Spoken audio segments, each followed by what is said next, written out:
দিয়ে দিয়ে দিয়ে দিয়ে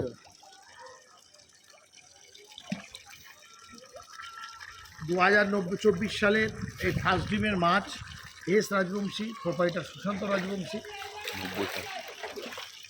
অল ওভার ইন্ডিয়া সাপ্লাই। আজকে এই মাছ যাচ্ছে অক্সিজেন ব্যাগ নিয়ে। দেখেন ফার্স্ট ডিমের মাছ অক্সিজেন ব্যাগ নিয়ে যাচ্ছে। 1500 থেকে 2000 লাইনের মাছ। কারো যদি লাগে ইমিডিয়েট কন্ট্যাক্ট করুন 8910699426। All over India supply. দেখেন কোয়ালিটি, দেখেন ফার্স্ট ক্লাস কোয়ালিটি, একদম গুড কন্ডিশন। পুকুরটা দেখো, মাছে খাপার মতো মাছগুলো ফেলছে কোনো, এটা দেখো। আজকে এই মাছ যাবে, আপনাদের যদি লাগে সব রকম মাছের ব্যবস্থা আছে। আমি কিছুদিন ভিডিওটা ছাড়তে পারিনি, আমার কোনো একটা সাময়িক প্রবলেমের জন্য। তো আপনারা প্রতিদিন ভিডিও পেতে আর মিস হবে না, চ্যানেলটিকে সাবস্ক্রাইব করুন এবং নিত্য নতুন ভিডিও দেখুন।